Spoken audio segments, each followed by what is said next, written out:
கதைதான் உலகை ஆள்கிறதுன்னு சொன்னா நம்புவீங்களா? ஆமா, இந்த உலகத்துல நீங்க பார்க்குற, கேட்குற, உணர்ற எல்லா விஷயங்களுமே கதை தான்.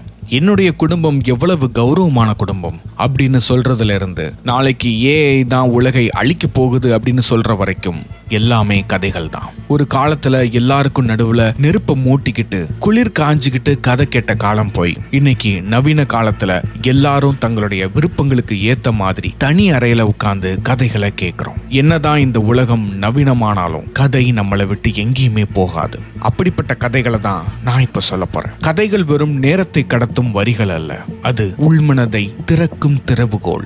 ஒரு ஊர்ல ராஜான்னு ஒரு பையன் இருக்கிறான். அந்த பையனுக்கு வரையறதுனா ரொம்பவே பிடிக்கும். அவனுடைய பொழுதுபோக்கே அவனுடைய கிராமத்துல இருக்கிற எல்லா மக்களையும் உட்கார வச்சு அந்த நபர்களை அச்சசலா அப்படியே வரையறது தான் அவனுடைய வழக்கம், அவனுடைய பொழுதுபோக்கு.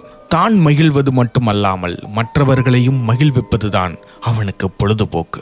ராஜா நல்ல திறமை வாய்ந்த கலைஞன்றது கிராமத்துல இருக்கிற எல்லாருக்குமே தெரியும். ராஜாவோட தெருவில் இருக்கிற பெனாசிருக்கும் தான். ராஜாவோட வரையற திறமை மற்றவர்களை விட பெனாசிருக்கு ரொம்ப பிடிக்கும். ராஜாவோட திறமையை விட அவளுக்கு ராஜாவை ரொம்ப பிடிக்கும். தன்னை என்னைக்காவது ஒரு நாளாவது வரைய மாட்டானா அப்படின்ற ஏக்கம் அவளுக்கு எப்பவுமே இருந்துச்சு. ஆனா ராஜாவுக்கு பெனாசிரோட மனசுல இப்படி ஒரு ஆசை இருக்குதுன்னு அவருக்கு தெரியாது.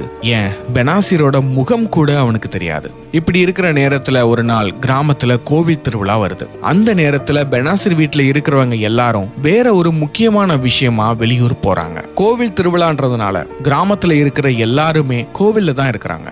ராஜாவும் கோவில் மக்களோட தான் இருக்கிறான். ராஜா எப்பவும் போல அந்த கிராமத்துல இருக்கிற குட்டி பசங்க, வயதான பாட்டி எல்லாரையும் தன்னுடைய கலை திறமையால வரைஞ்சு காட்டிக்கிட்டு இருக்கிறான். அப்போ ராஜா வரைஞ்சுக்கிட்டு இருக்கிற அவனுடைய பென்சில் கை தவறி கீழே விழுகுது. கூட்டம் அதிகமா இருக்கிறதுனால அந்த பென்சில் அவன் கையில கிடைக்கல. அதனால மறுபடியும் ராஜா தன்னுடைய வீட்டுக்கு வந்து பென்சில் எடுக்கிறதுக்காக தன்னுடைய தெருவுக்குள்ள வரான். அப்படி தெருக்குள்ள வரும்போது ராஜா அப்படின்னு கூப்பிடுற ஒரு சத்தம் கேக்குது. யாரா நம்மளை கூப்பிடுறது அப்படின்னு வியப்பா திரும்பி பார்க்கறான். அங்க பெனாசிர் தன்னுடைய முகத்தை மறைக்காம ராஜாவை பார்த்து சிரிக்கிறா. ராஜாவுக்கு யாருன்னே தெரியல. அப்புறம் அவளுடைய கண்களை உத்து கவனிச்சு பார்த்ததுக்கு அப்புறம் தான் ஓ, பெனாசிர்னு தெரிஞ்சுக்கிறான். ராஜா பெனாசிரை பார்த்து என்னப்பா வேணும் அப்படின்னு கேக்குறதுக்குள்ள பெனாசிர் சொல்றா, என்ன ஒரே ஒரு தடவை வரைய முடியுமா அப்படின்னு கேக்குறா. அதுக்கு ராஜா, உங்க வீட்டுக்கு தெரிஞ்சா ஏதாவது பிரச்சனை ஆயிடும், உங்க வீட்டுல கேட்டுட்டு சொல்லு அப்படின்னு சொல்றான். அதுக்கு பெனாசிர், நான் பெர்மிஷன் கேட்டா கண்டிப்பா வீட்டுல ஒத்துக்கிட மாட்டாங்க, அது போக எங்க வீட்டுல யாருமே இல்ல, அதனால தயவு செஞ்சு எனக்காக இந்த ஒரு உதவி மட்டும் பண்ணு அப்படின்னு கேக்குறா பெனாசிர். அதுக்கு ராஜா சரின்னு சொல்லிட்டு தான் வீட்டுல இருந்து புது பென்சிலை எடுத்துட்டு வரான். பெனாசிரோட வீட்டுல உட்கார்ந்து வரைய ஆரம்பிக்கிறான். அப்படி வரைய வரைய பெனாசிரோட அழகு கொஞ்சம் கொஞ்சமா இழுக்குது. குறிப்பா அவளுடைய கண்கள்ல மயங்குறாரு ராஜா. எப்பவும் போல இல்லாம ரொம்ப அழகா வரையறாரு. பெனாசிரோட கண்களை பார்த்ததுனாலயோ என்னவோ தெரியல, காதல் வயப்படுறாரு. இப்படியே நாட்கள் போக ராஜா தன்னுடைய காதலை ஒரு நாள் வெளிப்படுத்துறான். அதை கேட்டதும் பெனாசிருக்கு ரொம்ப சந்தோஷமாயிருது. ஆனா இருந்தாலும் உடனே அதை வெளியே சொல்லக்கூடாதுன்னு சொல்லி 2-3 நாள் காக்க வச்சு அவனுடைய காதலுக்கு பச்சை கொடி காட்டுறா. நாட்கள் போக போக அவங்களுடைய காதல் வலுவடையுது. பெனாசிர் தனது ராஜா கிட்ட வெளிப்படுத்தின காதல் வார்த்தைகளை விட, நான் ஒருவேளை செத்து போயிட்டேன்னா கண்டிப்பா நீ வேற யாரையும் காதலிக்க கூடாது, கல்யாணம் பண்ணக்கூடாது அப்படின்னு சொன்ன வார்த்தைகள் தான் அதிகம்.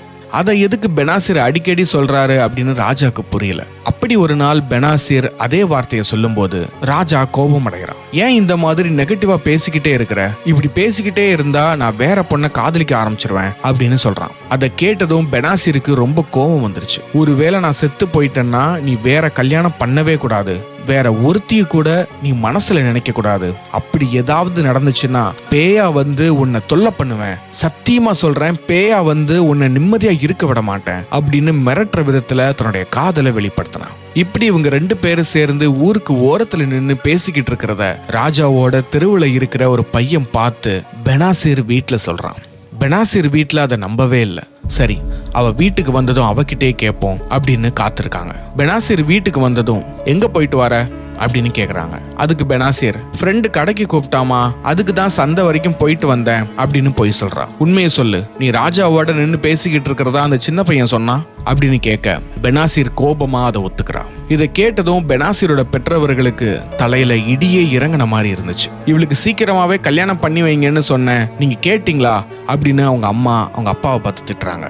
அவளுடைய கல்யாண வேலைகளை சீக்கிரமா ஆரம்பிக்க போறேன்னு சொல்லி அவளுடைய அப்பா வீட்டை விட்டு வெளியே கிளம்புறாரு. தன்னுடைய அப்பா வேற ஒரு பையனுக்கு கண்டிப்பா நம்மள கல்யாணம் பண்ணி வச்சிருவாங்க, நம்ம வாழ்க்கைய ராஜா கூட வாழவே முடியாது அப்படின்னு புரிஞ்சுக்கிட்டு பெனாசிர் தன்னுடைய உயிரை மாய்த்து கொள்றான்.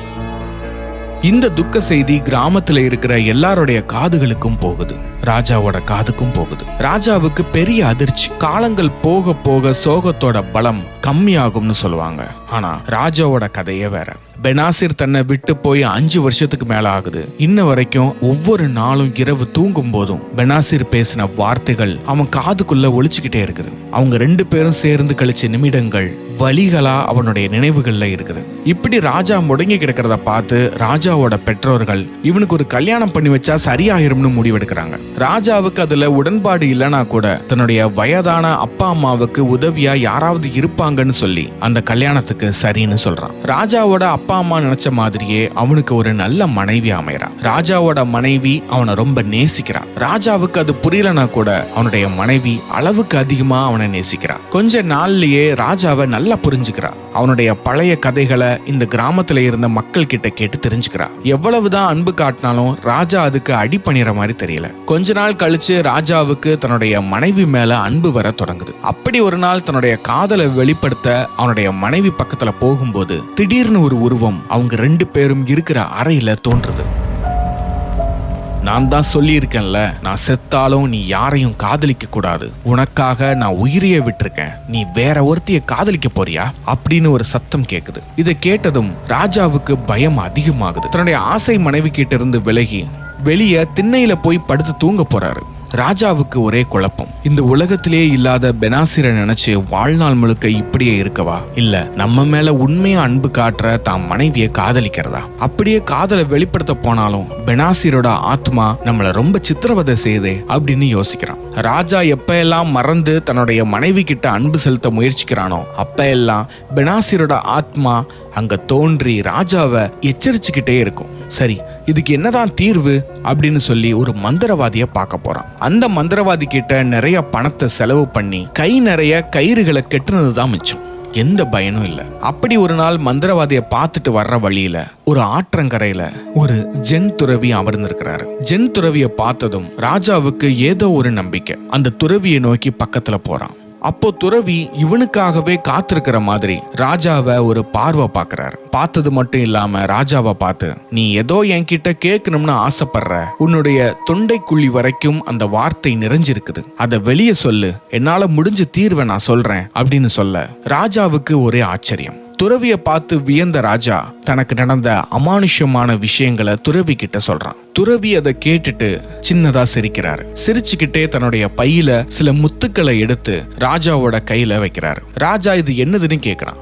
அதுக்கு துறவி சொல்றாரு, இது இமயமலையின் அடிவாரத்தில் இருந்து எடுத்த முத்துக்கள், இது ரொம்ப சக்தி வாய்ந்த முத்துக்கள், எல்லாருக்கும் நான் இதை கொடுக்கறது இல்ல, உனக்கு அமானுஷ்ய தொல்லை இருக்கிறதுனாலதான் நான் இதை உனக்கு கொடுக்கறேன் அப்படின்னு சொல்றாரு. அதுக்கு ராஜா, இந்த முத்துக்களை என் வீட்டுல வச்சா எந்த அமானுஷ்யமும் வராதா அப்படின்னு கேட்க, அதை வீட்டுல வைக்கிறதுக்காக நான் கொடுக்கல, அது உன்னுடைய கைகள்ல மட்டும்தான் இருக்கணும், அதை நீ திறந்து கூட பார்க்க கூடாது, அதை திறந்து பார்த்தா அதனுடைய சக்தி குறைஞ்சிரும். இப்போ நீ வீட்டுக்கு போன உடனே உன்னுடைய ஆசை மனைவி கிட்ட உன்னுடைய காதலை வெளிப்படுத்து. அந்த நேரத்துல உன்னுடைய கைகள்ல இந்த முத்துக்களும் இருக்கணும். உன்னுடைய கைகள்ல முத்துக்கள் இருக்கிறதுனால உன்னுடைய முன்னாள் காதலியோட ஆத்மா உன்னை தொல்லை செய்யாது. அதையும் மீறி வந்துச்சுன்னா அந்த ஆத்மா கிட்ட என் கையில எத்தனை முத்துக்கள் இருக்குதுன்னு கேளு, அது பதில் சொன்னதுக்கு அப்புறம் உன் கைகளை திறந்து பாரு அப்படின்னு சொல்றாரு. கைகளை திறந்து பார்த்தா இந்த பிரச்சனை இனிமே வராதா? என்னுடைய முன்னாள் காதலியோட ஆத்மா என்னைய தொந்தரவு செய்யாதா அப்படின்னு ராஜா கேட்க, முதல்ல நான் சொன்னதை செய், பிறகு கேள்வி கேள் அப்படின்னு சொல்லி துறவி தன்னுடைய உரையை முடிக்கிறாரு. முத்துக்களை கையில வச்சுக்கிட்ட ராஜா வேகமா தன்னுடைய வீட்டுக்கு போறான். தன்னுடைய ஆசை மனைவி கிட்ட தன்னுடைய காதலை வெளிப்படுத்த போறான். எப்பவும் போல இந்த தடவையும் பெனாசிரோட ஆத்மா அந்த அறையில தோன்ற ஆரம்பிக்குது. எப்பவும் போல அதே வார்த்தைகளை சொல்ல ஆரம்பிக்குது, மிரட்ட ஆரம்பிக்குது. அந்த நேரத்துல ராஜா துறவி சொன்ன அந்த கேள்வியை கேட்கிறான். பேசாத, நான் இப்ப கேட்கிற கேள்விக்கு மட்டும் பதில் சொல்லு, நான் கையில எத்தனை முத்துக்கள் வச்சிருக்கேன் இப்ப சொல்லு அப்படின்னு கேக்குறான். அந்த கேள்வியை கேட்ட கொஞ்ச நேரத்துல அந்த அறையில தோன்றின உருவம் எங்க போச்சுன்னே தெரியல. பிறகு தன்னுடைய கைகளை திறந்து ராஜா பார்க்கறான். அது முத்துக்களே இல்ல, நெல்லிக்கனியை சாப்பிட்டு துப்பி போட்ட கொட்டைகள். அப்புறம்தான் ராஜாவுக்கு புரிஞ்சது, உண்மையிலேயே பெனாசிரோட ஆத்மா என்ன தொல்லை பண்ணல, என்னுடைய குற்ற உணர்ச்சியும் பழைய காதல மறக்க முடியாத நினைவுகளும் தான் என்னை இவ்வளவு நாள் பின்தொடர்ந்து வந்திருக்குதுன்னு புரிஞ்சுக்கிறான். இந்த ராஜா மாதிரி எத்தனை பேர் கடந்த காலத்துல வாழ்ந்துகிட்டு இருக்கோம். என்னைக்கோ ஒரு நாள் யாரோ ஒருத்தர் நம்மளை அவமானப்படுத்திருப்பாங்க, என்னைக்கோ ஒரு நாள் யாரோ ஒருத்தர் நம்மளை திட்டிருப்பாங்க, என்னைக்கோ ஒரு நாள் நாமளே ஏதோ ஒரு இடத்துல அசிங்கப்பட்டிருப்போம். பல வருடங்களுக்கு முன்னாடி இரு உடல் ஓர் உயிர்னு பேசிய உறவை இன்னைக்கு யாரோ ஒருத்தர் போல தூரத்துல இருந்து வேடிக்கை பார்ப்போம். இந்த நிகழ்வுகளை எத்தனை பேர் மனசுல தாங்கிக்கிட்டு சுத்துறீங்க? இப்படி இந்த மோசமான நிகழ்வுகளை மனசுல சுமந்துகிட்டே இருக்கிறதுனால என்ன நடக்க போகுது? சில விஷயங்களை நம்மளால கட்டுப்பாட்டுல வைக்கவே முடியாது. பிறப்பு, இறப்பு, பிரிவு, இந்த மாதிரி நிறைய விஷயங்கள் இருக்கு. இதை எதையுமே நம்மளால கட்டுப்பாட்டுல வைக்க முடியாது. அப்படி ஒரு நிகழ்வு நடக்குதுன்னா அதை ஏன்னு கேட்கவும் முடியாது. அதை நினைச்சுக்கிட்டு வருத்தப்படுறதுனால பிரயோஜனமே இல்லை. அப்ப எது உங்க கட்டுப்பாட்டுல இருக்குது? உங்க மனசு மட்டும்தான். உங்க மனசு மட்டும்தான் உங்க கட்டுப்பாட்டுல இருக்குது. இந்த பழைய நினைவுகளை ஓரமா ஒதுக்கி வச்சுட்டு உங்க வாழ்க்கைய வாழ ஆரம்பிச்சீங்கன்னா இந்த நொடியை ரசிக்க ஆரம்பிப்பீங்க.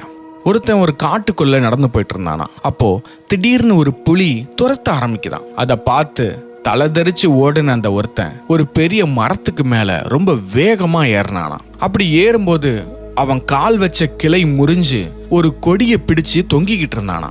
கீழே பார்த்தா பெரிய புலி வெறியோட காத்துக்கிட்டு இருக்குது. என்ன பண்ணன்னு தெரியாம இந்த கொடியை பிடிச்சு எப்படியாவது மேல போயிடலாம்னு பார்த்தா அந்த கொடியில கொம்பேரி மூக்கன் பாம்பு இருந்துச்சான். நான் இன்னைக்கு யார் முகத்துல முழிச்சேன்னு தெரியல. கீழே பார்த்தா புலி, மேல பார்த்தா பாம்பு. எனக்கு இன்னைக்கு தான் கடைசி நாள் போல. நான் என்ன பண்ண போறேன் கடவுளே அப்படின்னு கத்துனானா. அப்ப அந்த மரக்கிளையில இருந்த வெட்டி எடுத்துட்டு போன மிச்சம் இருந்த தேன் கூட்டுல இருந்து ஒரு சொட்டு தேன் நழுவி அவனுடைய நாக்குல விழுந்துச்சான். அந்த இடத்துல நீங்க இருந்தீங்கன்னா அந்த தேன் எவ்வளவு சுவையா இருக்குதுன்னு ரசிப்பீங்களா? இல்ல இன்னும் எத்தனை நிமிஷம் உயிரோட இருக்க போறோம்னு தெரியலையேன்னு கவலையா இருப்பீங்களா? பயத்துல இருப்பீங்களா? இது ஒரு புத்தகத்துல படிச்ச ஒரு கற்பனை கதை. இந்த மாதிரி ஒரு சூழ்நிலை யாருக்கும் வரப்போறதே இல்லை, சரிதான். ஆனா இந்த சூழ்நிலையில இருந்து நாம ஒண்ணு தெரிஞ்சுக்கணும். அந்த கொடியில படுத்திருக்கிற பாம்பு நம்மளுடைய கடந்த காலம். கீழே நம்ம சதைக்காக காத்திருக்கிற அந்த புலி நம்மளுடைய எதிர்காலம். கடந்த காலத்தையும் எதிர்காலத்தையும் குறிச்சு பயந்துகிட்டே இருந்தோம்னா அந்த நாக்குல விழுந்த தேன், அதாவது நிகழ்காலத்தை நாம சுவைக்க மறந்துடுவோம். வாழ்க்கையில பிரச்சனைகள் எப்பவுமே இருக்கதான் செய்யும். பிரச்சனைகள் டிசைனா வந்துகிட்டே தான் இருக்கும். அந்த பிரச்சனைகள் குறையலாம், மறுபடியும் கூடலாம். ஆனா ஏதோ ஒரு பிரச்சனை, கமிட்மெண்ட், நம்ம எதை வேணாலும் சொல்லலாம், நமக்கு வருத்தம் தரக்கூடிய ஏதோ ஒண்ணு நம்ம வாழ்க்கையில கூட சேர்ந்து வந்துகிட்டே தான் இருக்கும். அப்ப இந்த பிரச்சனை எல்லாம் முடிச்சதுக்கு அப்புறம் தான் நான் சந்தோஷமா இருப்பேன் அப்படின்னு நினைச்சீங்கன்னா அது ரொம்ப ரொம்ப தப்பு. அப்படி ஒண்ணு நடக்க போறதே இல்ல. இந்த பிரச்சனை எல்லாம் முடிச்சிட்டு எதிர்காலத்துல நான் சந்தோஷமா இருப்பேன்னு சொல்றது ஒரு பெரிய முட்டாள்தனம். அப்ப நீங்க எதை பார்க்கணும்? இன்னைக்கு வாழ்ற இந்த நிகழ்காலத்தை மட்டும்தான் பார்க்கணும். இந்த நிகழ்காலம் மட்டும்தான் உங்க கட்டுப்பாட்டுல இருக்குது. உங்களுடைய உணர்வுகள் மட்டும்தான் உங்க கட்டுப்பாடுகள்ல இருக்குது. அதனால வாழ போற இந்த ஒரு வாழ்க்கைய சந்தோஷமா வாழுங்க. உங்க பிரச்சனைகளை நினைச்சு கவலைப்படாதீங்க. ஒரே ஒரு வாழ்க்கை, உங்க வாழ்க்கை.